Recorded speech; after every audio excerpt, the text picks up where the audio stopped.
الحمد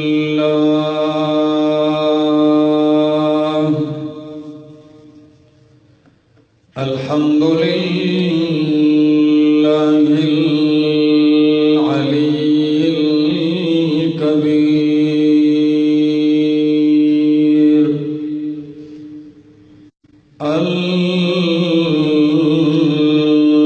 الكبير المتعال.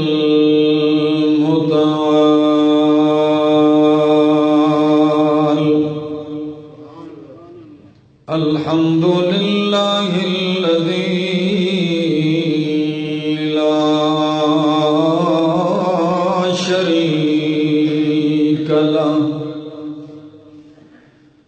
لا شريك له في الذات والصفات،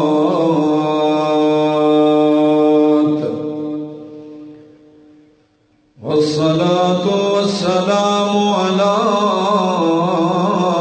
من أرسل بالبراهين والبينات، وعلى آله وأصحابه وأهل بيته الطيبين الطاهرات. أما بعد، فأعوذ بالله من الشيطان الرجيم. بسم الله الرحمن الرحيم.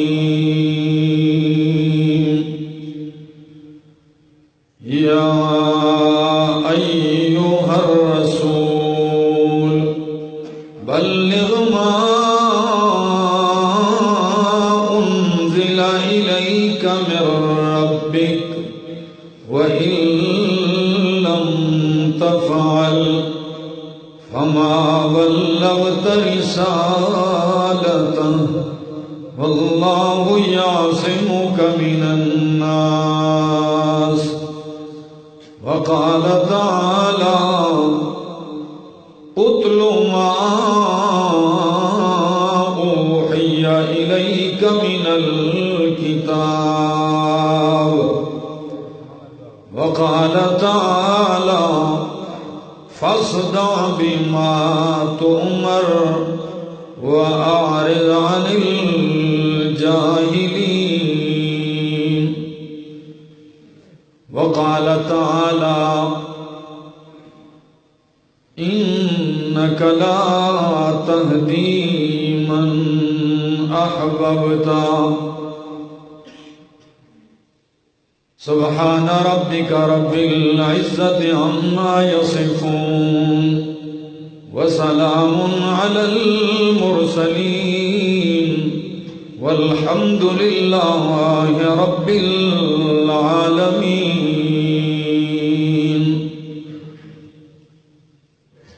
انتہائی قابل عزت، قابل احترام بزرگوں، بھائیوں، عزیزوں، نوجوان ساتھیوں، السلام علیکم۔ دعا ہے دربار الہی کے اندر کہ اللہ مجھے حق اور سچ کہہ سکنے، سمجھا سکنے کی توفیق نصیب فرمائے، اور اس کے بعد مجھے اور آپ سب کو عمل کی بھی توفیق نصیب فرمائے۔ نبی اکرم صلی اللہ تعالی علیہ وسلم کو اللہ رب العزت نے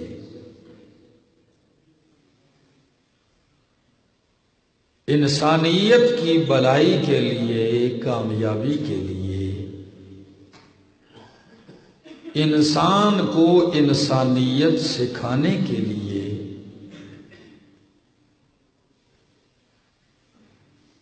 انسانوں کو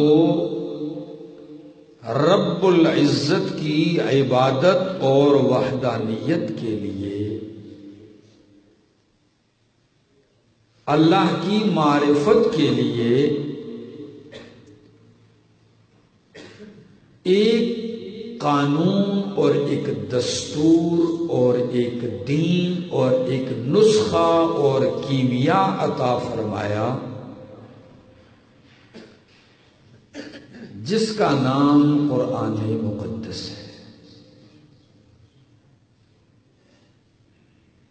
جس دن نبی کریم کو نبوت ملتی ہے اسی دن سے آپ کا مشن شروع ہو جاتا ہے۔ پہلے دن ہی سے فرمایا اقرأ بسم ربک الذی خلق، پڑھ میرے پیغمبر۔ اس کے بعد لگاتار یہ حکم نازل ہوتے رہے، میرے پیغمبر قرآن پہنچا، کتاب اللہ کی تلاوت کر، اے میرے پیغمبر ان کو تعلیم کتاب دے۔ اللہ کے پاک پیغمبر نے پہلا کام کیا کہ اپنوں کو بلایا۔ یہ مان جائے کیونکہ قرآن ہی کا حکم تھا وَأَنذِرْ عَشِيرَتَكَ الْأَقْرَبِينَ، قرابت داروں کو بلائیے، انہیں سمجھائیے۔ آپ نے انہیں سمجھایا، بغاوت کر گئے، انکار کر گئے، دشمن بن گئے۔ آپ نے دعوت کا جو حلقہ تھا اسے وسیع کیا، دوسروں کو شامل کیا۔ جب آپ کی دعوت وسعت پکڑتی گئی، بس مصیبتیں، پریشانیاں، درد، دکھ، الم، غم شروع ہو گئے۔ مار پیٹ شروع ہے، قتل کی دھمکیاں شروع ہیں، قتل کی سازشیں شروع ہیں۔ لیکن اللہ اپنے پیغمبر سے کیا فرماتے ہیں؟ بلغ ما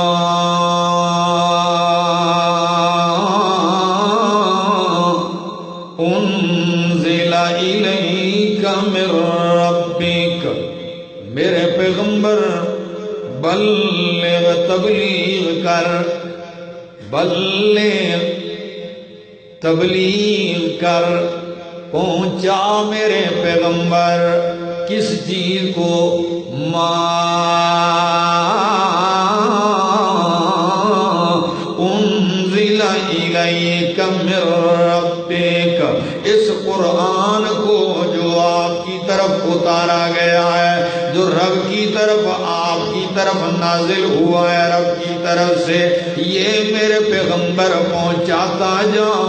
تیری تبلیغ ہو تو قرآن سے، تیری دعوت ہو تو قرآن سے، تیرے مشن کا آغاز ہو تو قرآن سے، تیرا واعظ ہو تو قرآن سے، تیری نصیحت ہو تو قرآن سے، تیری تقریر کا آغاز ہو تو قرآن سے، تیرا مشن چلے تو قرآن سے، تو نصیحت کرے تو قرآن سے، تو واعظ کرے تو قرآن سے۔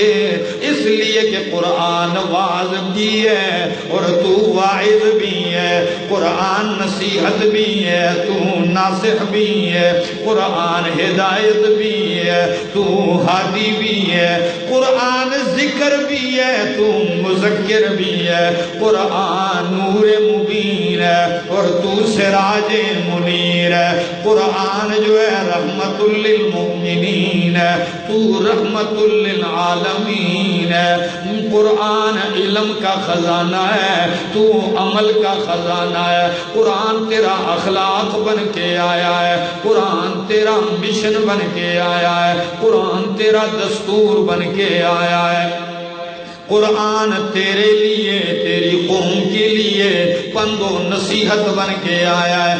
بلغ ما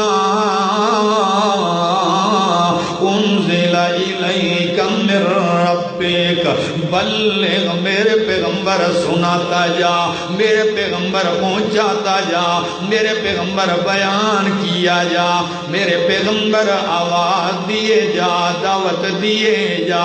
ذکر بالقرآن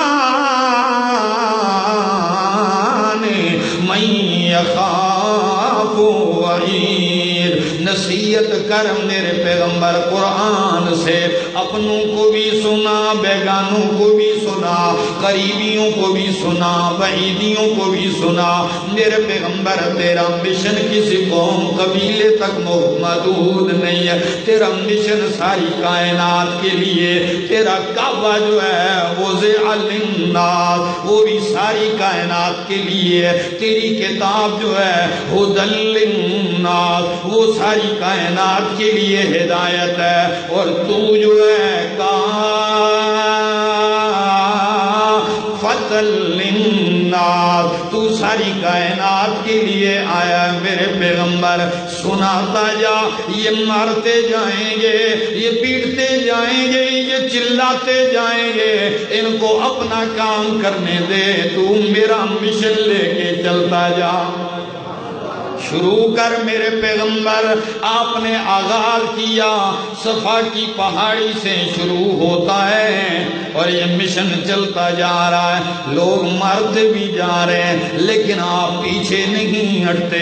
جب ان کی تکلیف بڑھتی ہے میرے پیغمبر مشن کو اور تیز کر دیتے ہیں، وہ بہتان لگانے میں آگے بڑھتے ہیں، آپ توحید کا مشن سنانے میں اور تیز ہوتے ہیں، یہاں تک کہ میرے پیغمبر سارے سہارے ختم ہو جائیں تو کسی سہارے کی پرواہ نہ کر۔ وَتَوَكَّلْ عَلَى الْحَيِّ الَّذِي لَا يَمُوتُ، تو اس زندہ پہ بھروسہ کر جس پہ کبھی موت نہیں آتی۔ میرے پیغمبر سنیے، مسجد نمرہ والو، ہری پور والو سنتے جائیے، میرے پیغمبر کے چچا وفات پا جاتے ہیں، ابو طالب، جنہوں نے آپ کو ٹھکانہ دیا تھا، جو آپ کی حفاظت کیا کرتے تھے، جنہوں نے آپ کی پرورش کی ہے، جب وہ وفات پا گئے، غم گسار رفیق حیات، غموں میں تسلیاں دینے والی بیوی ام المومنین خدیجۃ الکبریٰ رضی اللہ تعالیٰ عنہا وہ دنیا سے چل پڑتی ہے، جنہوں نے اپنی ساری دولت آپ پہ قربان کر دی، جنہوں نے اپنی ساری تجارت آپ کے مشن پہ لگا دی۔ 3 سال تک قید کا زمانہ میرے پیغمبر نے کاٹا ہے۔ کتنا؟ 3 سال تک شعب ابی طالب میں قید و بند کی صعوبتیں برداشت کرتے رہے، بھوک بھی برداشت کی، پیاس بھی برداشت کی، تکلیفیں برداشت کی، لیکن آپ پیچھے نہیں ہٹے۔ جب بیوی وفات پا گئی، جب چچا وفات پا گئے، آپ نے دیکھا سختی بڑھ گئی، میرے پاک پیغمبر اپنے منہ بولے بیٹے حضرت زید بن حارثہ رضی اللہ تعالیٰ عنہ کو ساتھ لیتے ہیں اور مکے سے چل پڑتے ہیں، کہتے ہیں اللہ اگر یہ نہیں مانتے ہو سکتا ہے طائف والے مان جائیں، یہ نہیں سنتے ہو سکتا ہے طائف والے میری بات سن لیں، یہ مجھے ٹھہرنے نہیں دیتے ہو سکتا ہے طائف والے مجھے ٹھکانہ دے دیں، میرا ساتھ دینے لگ جائیں، میرے دست و بازو بن جائیں۔ 80-85 کلومیٹر کا سفر میرے پاک پیغمبر اپنے غلام کے ساتھ پیادل طے کرتے ہیں۔ کتنا؟ 80-85 کلومیٹر آپ لوگوں کو پتہ ہے، مکہ سے طائف چلتے ہیں، راستے میں جو قبیلہ آتا ہے آپ اپنا مشن سناتے جاتے ہیں، آپ رب کی توحید سناتے جاتے ہیں، لیکن وہی بات ہے جس کے منہ میں کبھی زبان نہیں تھی وہ بھی گالیاں دینے لگ گیا، جن کو بولنا نہیں آتا وہ بھی منطقے جڑنے لگ گئے، وہ بھی عقلی دلیلیں دینے لگ گئے۔ اللہ کے پاک پیغمبر طائف کے سرداروں کو اکٹھا کرتے ہیں۔ 3 بھائی ہیں، کتنے؟ 3 بھائی ہیں۔ میرا پیغمبر اپنے علاقے کو چھوڑ کر دور 85 کلومیٹر الگ ایک بستی ہے، وہاں جا کے اپنا مشن شروع کرتے ہیں۔ لیکن رب کی شان دیکھیے، وہ تینوں بھائی بیٹھے ہیں اکٹھے، قوم کے سردار ہیں۔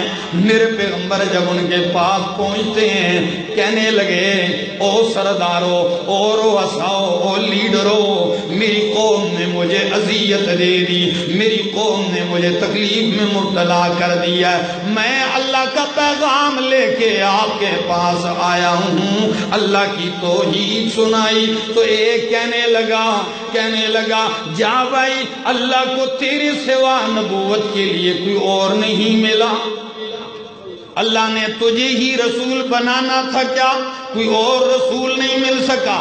جس کے پاس آنے کے لیے سواری نہیں، اللہ نے اس کو رسالت کیسے دے دی؟ جاؤ، بات نہ نہیں کی، منہ موڑ دیا۔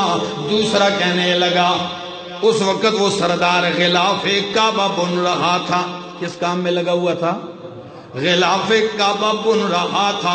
جب میرے پیغمبر نے اسے مشن سنایا تو کہنے لگا، اگر آپ سچے ہیں تو میں اس کعبے کے غلاف کو پھاڑ پھاڑ کے ٹکڑے کر دوں گا، لیکن میں آپ کو سچا نہیں سمجھتا۔ اخرج من بلدنا، ہمارے شہر سے نکل جاؤ، ہماری بستی سے نکل جا، یہاں آنے کی ضرورت نہیں۔ تیسرے سے بات کی، تیسرا قوم کا لیڈر کہنے لگا، بس میں بات ہی نہیں کرنا چاہتا تیرے جیسے آدمی سے، اگر تو سچا ہے تو تجھ سے بات کرنا خطرے سے خالی نہیں، اور اگر تو جھوٹا ہے تو میں جھوٹوں کے ساتھ منہ نہیں لگاتا۔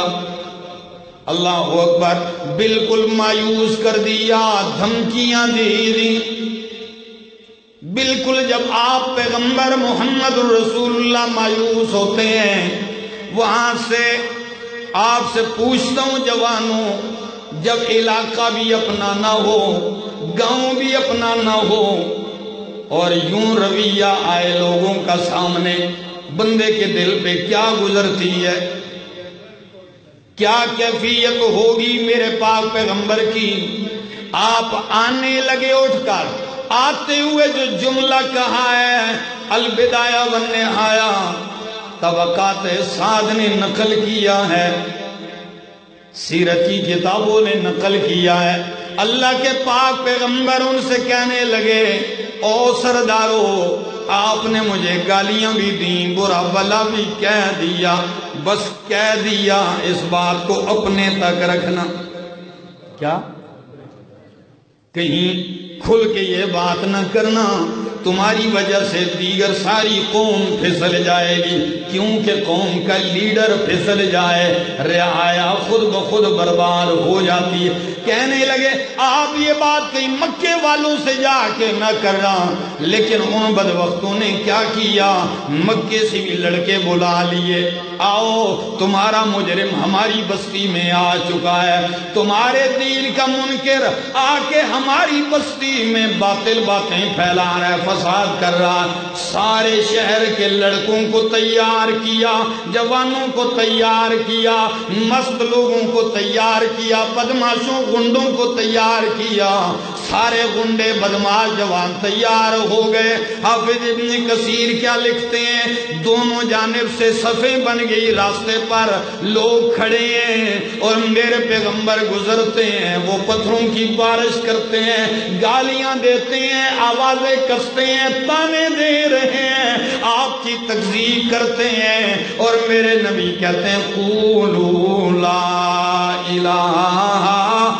الا اللہ تفلحوا۔ اے میری قوم، میں تو ایک ہی بات لے کے آیا ہوں کہ حاجت روا و مشکل کشا کون ہے، معبود برحق کون ہے، یہ بات کرتے جا رہے ہیں، وہ پتھر برسا رہے ہیں، آپ جا رہے ہیں، یہاں تک کہ زید آپ کے اوپر ایسے منڈلا جاتے ہیں، زید کا سر لہو لہان ہو گیا۔ میرے پیغمبر کا تحفظ کرتے ہوئے نبی کریم کا خون ایسے بہ رہا ہے جیسے فوارہ بہتا ہو، چشمہ جاری ہو، آپ کے سر مبارک کا خون پاؤں میں جم گیا، نالین میں جم گیا۔ آج کے مسلمان قرآن سن تو صحیح، میرے پیغمبر نے اس دین کے لیے، اس مشن توحید کے لیے، اس تبلیغ قرآن کے لیے کتنی تکلیفیں، اذیتیں، مصیبتیں برداشت کی۔ آپ آ رہے ہیں، وہ مارتے آ رہے ہیں، کئی کلومیٹر تک پتھر برساتے جا رہے ہیں۔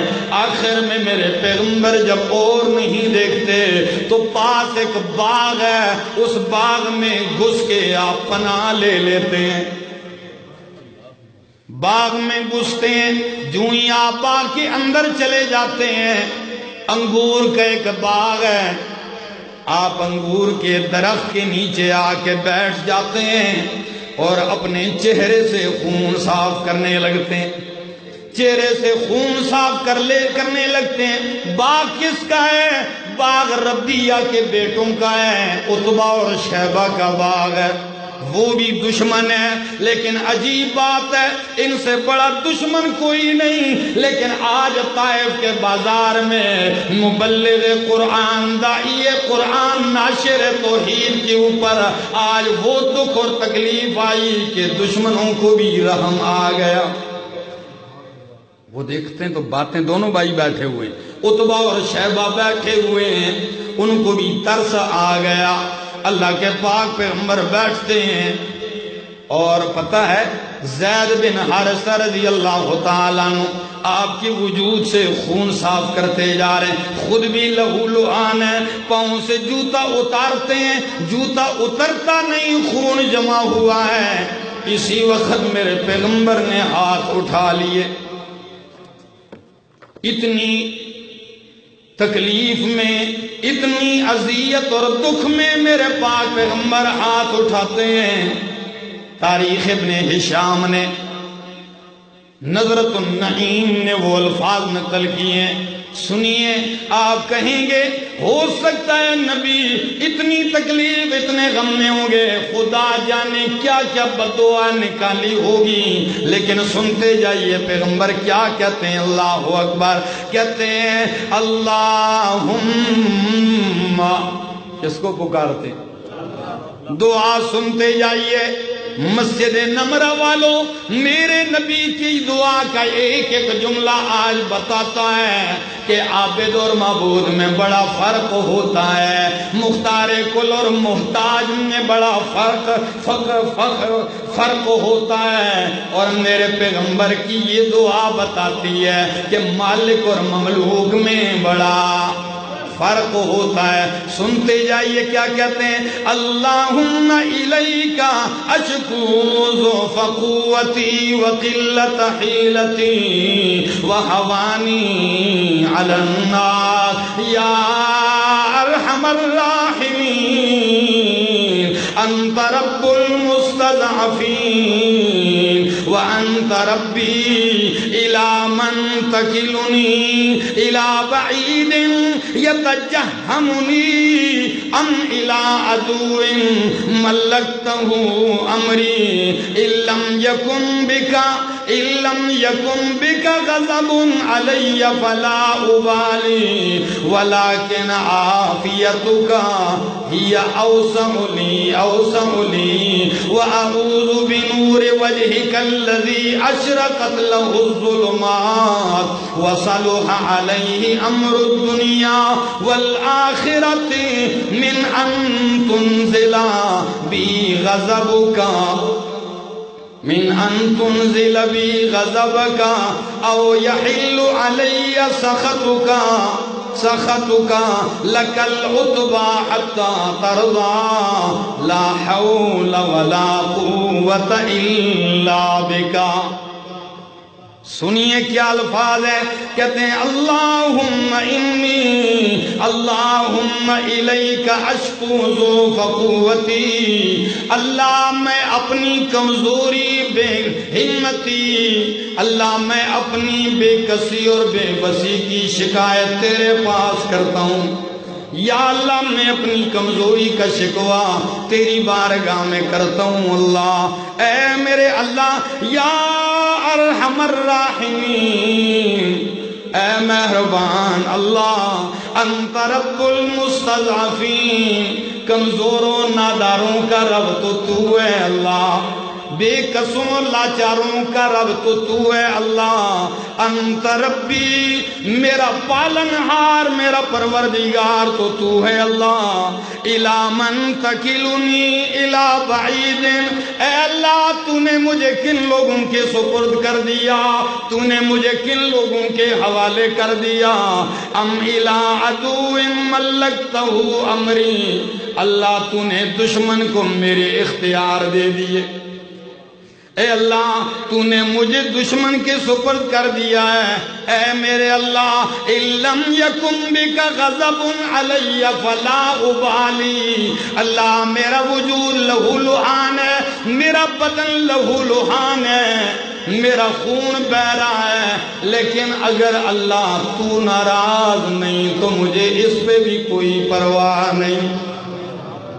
مجھے اس مقام پر عربی کے شعر یاد آ گئے، عربی کا ایک شاعر کہتا ہے نبی کریم نے بھی تو یہی فرمایا، اللہ اگر تو راضی ہے اللہ تو مجھے ان تکلیفوں کی کوئی پرواہ نہیں۔ عربی کا شاعر کہتا ہے فَلَيْتَكَ تَحْلُو وَالْحَيَاةُ مَرِيرَةٌ،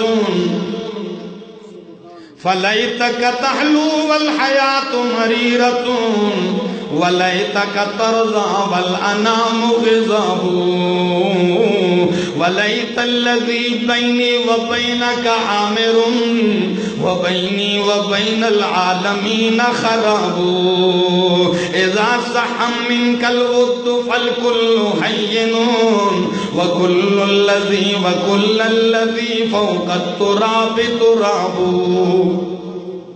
سنیے کیا مطلب ہے، کہتا ہے شاعر فَلَيْتَكَ تَحْلُو وَالْحَيَاةُ مَرِيرَةٌ، کاش کہ تو میٹھا ہو جائے، اگرچہ ساری زندگی کڑوی ہو جائے کوئی پرواہ نہیں، کاش تو میٹھا ہو جائے، تو مہربان ہو جائے، تو دنیا ساری تکلیف سے بھر جائے تو کوئی پرواہ نہیں۔ وَلَيْتَكَ تَرْضَىٰ وَالْأَنَامُ غِضَابٌ، کاش کہ تو راضی ہو جائے چاہے ساری کائنات ناراض ہو جائے، کوئی پرواہ نہیں۔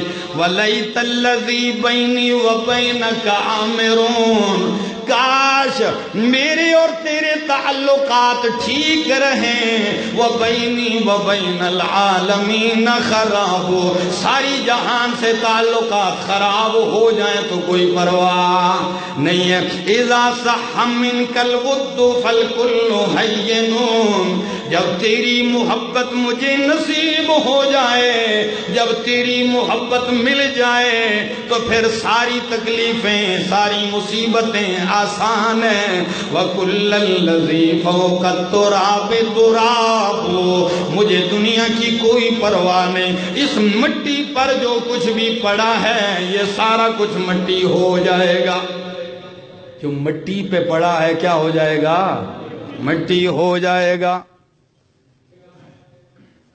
اللہ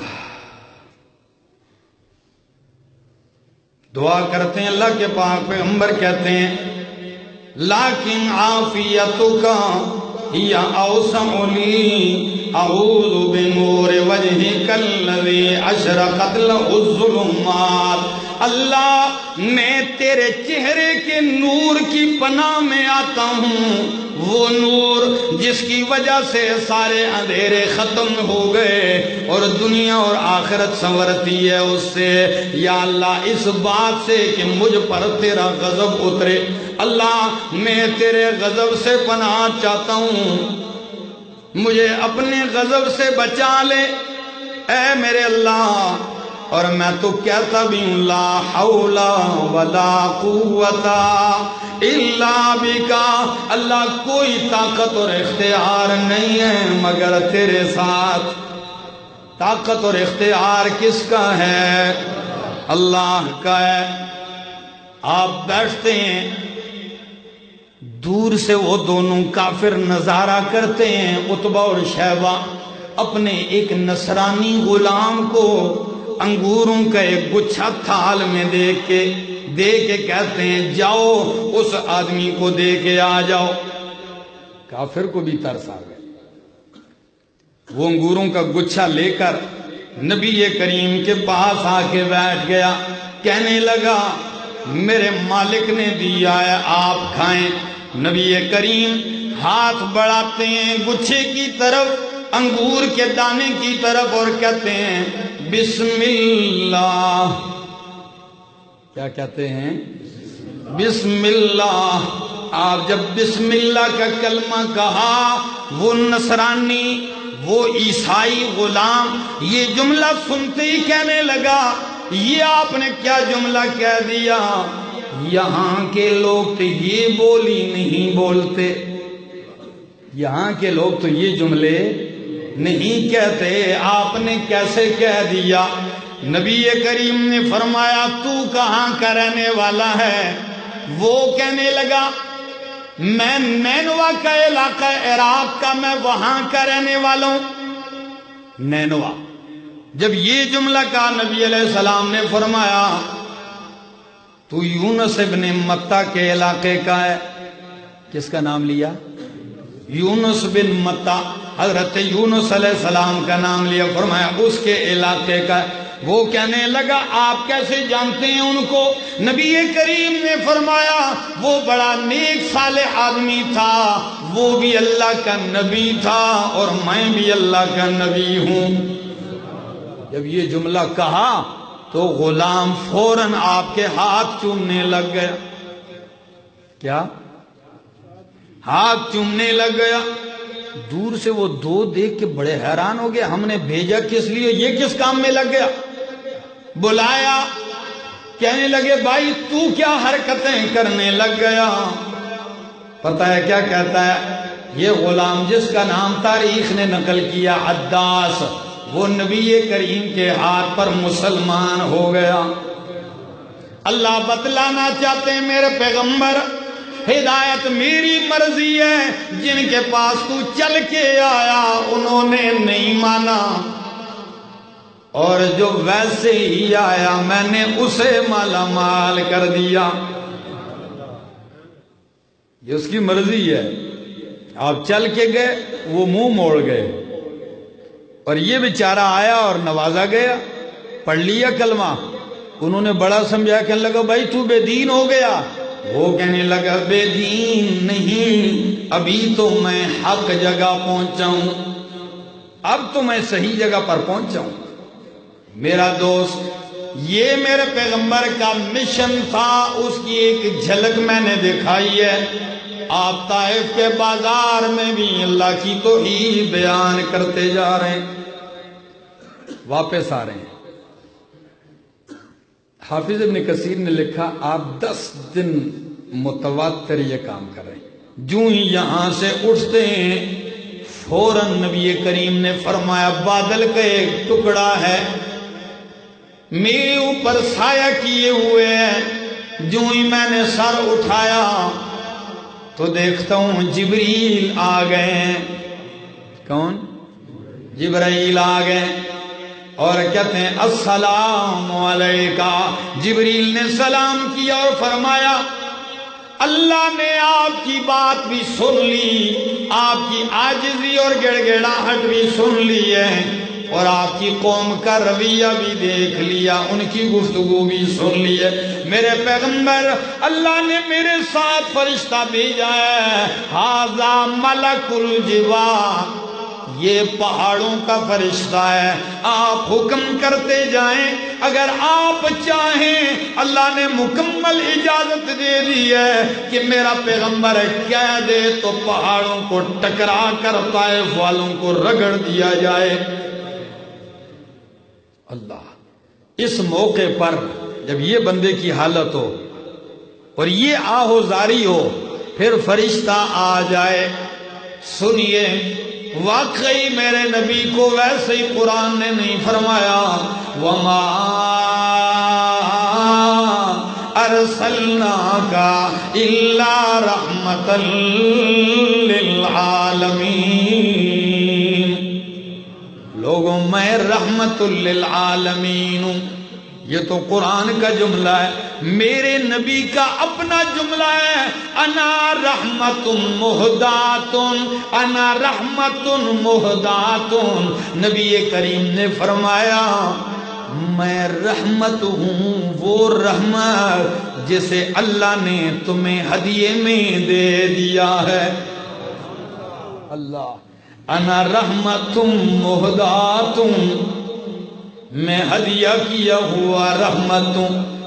جبریل کہتے ہیں حکم دے، جب یہ جملہ کہا تھا ملک الجبال، یہ پہاڑوں کا فرشتہ ہے، تو ملک الجبال آگے بڑھ کے کہتا ہے السلام علیکہ، سامنے آتا ہے سلام کرتا ہے، کہنے لگا اللہ نے بھیجا ہے آپ حکم کریں، میں ابھی ان کو نیست و نابود کر دوں گا، لیکن میرے نبی کا جملہ سنیے، آپ کی رحمت کا ذرا اندازہ کیجئے، آپ کے کریمانہ اخلاق کی جھلک دیکھیے۔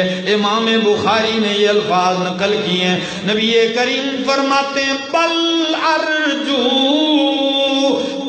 ارجو جبریل ملک الجبال، میں یہ نہیں چاہتا، میں تو یہ چاہتا ہوں ان یخرج اللہ من اصلابہم من یعبد اللہ وحدہ ولا یشرک بہ شیئا۔ میں تو یہ دعا کرتا ہوں اللہ یہ نہ صحیح ان کی پشت و نسلوں سے وہ لوگ نکال جو تیری عبادت کریں توحید کے ساتھ اور تیرے ساتھ کسی کو شریک نہ کریں۔ جو میرا مشن ہے یہ کوئی پرواہ نہیں، میں نے چھوڑ دیا، معاف کر دیا ہے، لیکن اللہ ان یخرج اللہ من اصلابہم من یعبد اللہ وحدہ ولا یشرک بہ شیئا، اللہ کی توحید کو ماننے والے آ جائیں۔ اور واقعی اللہ نے پھر وہاں ایسے موحدین پیدا کیے کہ آج تک وہاں کوئی مشرک ٹھہر بھی نہیں سکتا، ہے کہ نہیں؟ لیکن تکلیف تو تھی، مارنا الگ ہے، گالیاں دیتے رہے، چیخیں مارتے رہے، آپ کی آواز کو دباتے رہے،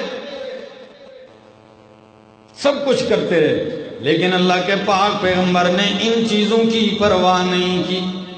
ہم بھی یہ کہتے ہیں اگر آپ نے یہ کوشش کرنی ہے کہ دین عام ہو جائے، اللہ کی توحید دنیا میں پھیل جائے، پھر لوگوں کی گالیاں بھی سننی ہیں، لوگوں کی باتیں بھی سننی پڑیں گی، کوئی کیا کہے گا، کوئی کیا کہے گا، ہزاروں بولیاں بولی جائیں گی، لیکن آپ کو پرواہ نہیں۔ میں تو یہ کہتا ہوں اکثر کہ وہ دو باتیں اگر ہماری سن لیں تو ہم 100 گالیاں سہ لیں، وہ دو باتیں اگر ہماری سن لیں تو ہم 100 گالیاں سہ لیں، ہمیں اپنے مطلب سے مطلب ہے، وہ جو چاہیں ہمیں کہہ لیں۔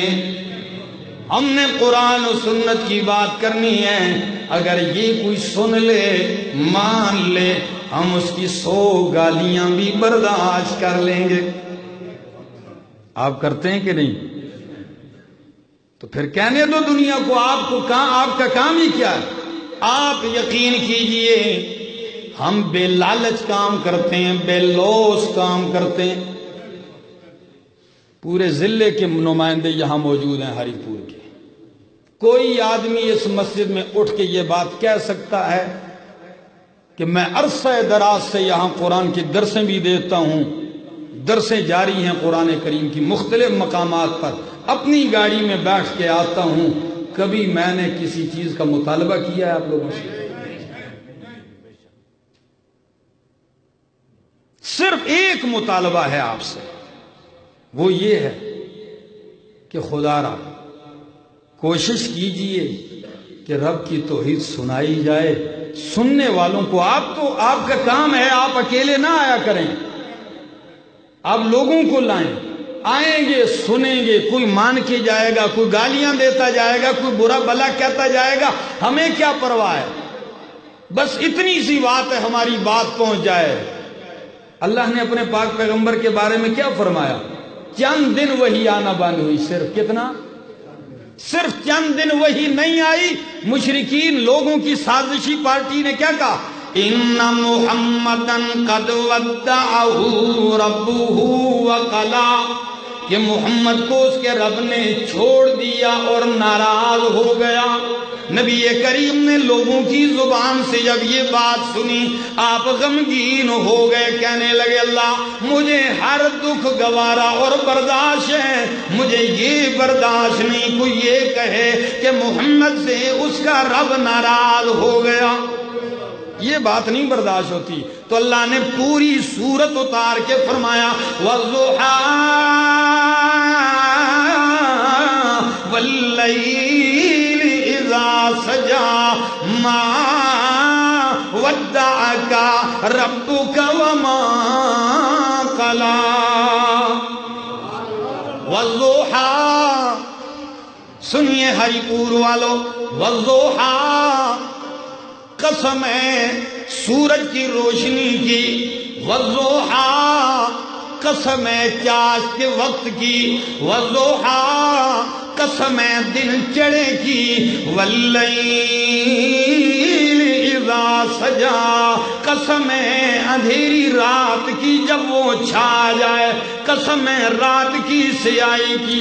دو قسمیں اٹھانے کے بعد فرمایا ما ودعک ربک وما قلی، نہ آپ کو آپ کے رب نے چھوڑا ہے اور نہ ناراض ہوا ہے۔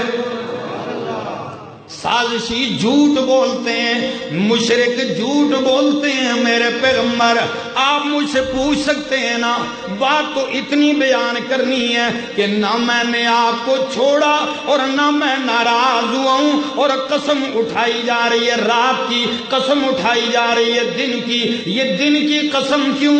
یہ سورج کی روشنی کی قسم کیوں؟ یہ رات کے اندھیرے کی قسم کیا ہے؟ ربط اور مناسبت کیا ہے؟ سنیے، مذہب لیجئے، ایمان تازہ کیجئے۔ اللہ فرماتے ہیں وَالضُّحَىٰ وَاللَّيْلِ إِذَا سَجَىٰ، قسم ہے سورج کی روشنی کی۔ میرے پیغمبر جس طرح سورج سے روشنی جدا نہیں ہو سکتی، دن سے روشنی جدا نہیں ہو سکتی، رات سے سیاہی اور اندھیرا جدا نہیں ہو سکتا، اسی طرح محمد سے اس کا رب جدا نہیں ہو سکتا۔ جھوٹ بولتے ہیں ما ودعک ربک وما قلی، نہ آپ کو رب نے چھوڑا اور نہ ناراض ہوا۔ میرے پیغمبر الم یجدک یتیما فآویٰ، الم یجدک یتیما فآویٰ، کیا تو یتیم نہیں تھا؟ ماں چھوڑ گئی، باپ چھوڑ گیا، دادا چھوڑ گیا، جب سارے چھوڑ گئے میں نے اس وقت بھی نہیں چھوڑا، میں نے اس وقت بھی نہیں چھوڑا، جب میں نے آپ کو یتیمی میں نہیں چھوڑا تو اب قرآن جیسی نعمت دینے کے بعد کیسے چھوڑ سکتا ہوں؟ اگلی بات بھی سنیے ذرا، فرمایا میں نے جو مختصر جملے ذکر کیے، ہمارا درس ہے اس صورت پہ مستقل، وہ آپ سن لیجئے۔ فرمایا اما بنعمت ربک فحدث، میرے پیغمبر لوگ لگے رہیں گے، تو میرے قرآن والی نعمت کھل کے بیان کر۔ اما بنعمت ربک فحدث، میں نے قرآن والی نعمت آپ کو دی ہے، آپ وہ کھل کے بیان کریں۔ لوگ کہتے جائیں گے ہاں کتوں کے بھونکنے سے قافلے اپنا سفر تبدیل نہیں کرتے، کتے بھونکتے جاتے ہیں، فقیر اپنا کام کر کے چلے جاتے ہیں۔ عرفی تم اندیش سے غوغائے رقیباں، عرفی تم اندیش سے غوغائے رقیباں، آواز سگاں کم نکند رزق گدارا۔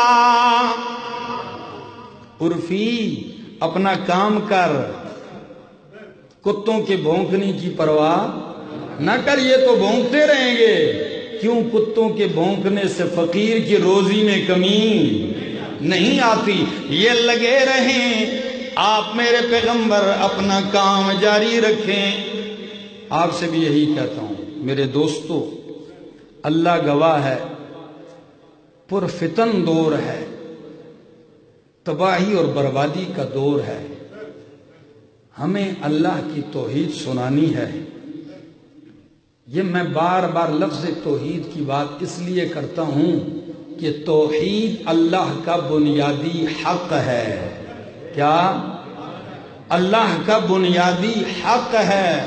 اس دنیا میں آپ کو پتہ ہے حیوانات کے حقوق کے لیے تنظیمیں بن چکی ہیں، اس دنیا میں عورتوں کے حقوق لڑنے کے لیے تنظیمیں بن چکی ہیں، اس ملک میں یتیموں کے حقوق کے لیے آواز اٹھانے والوں نے تنظیمیں بنا دی ہیں، اس ملک میں معذوروں کے حقوق کے لیے آواز لگتی ہے، اور اگر نہیں لگتی تو رب کے حق کے لیے نہیں لگتی جو توحید ہے۔ تو میں کہتا ہوں ہیں ایسے لوگ جو آواز اٹھا رہے ہیں، لیکن وہ بہت تھوڑے ہیں، اس لیے آپ کو کس کے حق کی بات کرنی ہے؟ اور اللہ کا حق کیا ہے؟ بولو، توحید ہے، یہ اللہ کے نبی نے فرمایا، تو اللہ کا حق ہے۔ جب آپ اللہ کو حق دے دیں گے نا تو پھر تمہارا حق ہے کہ وہ تمہیں عذاب نہیں دے گا۔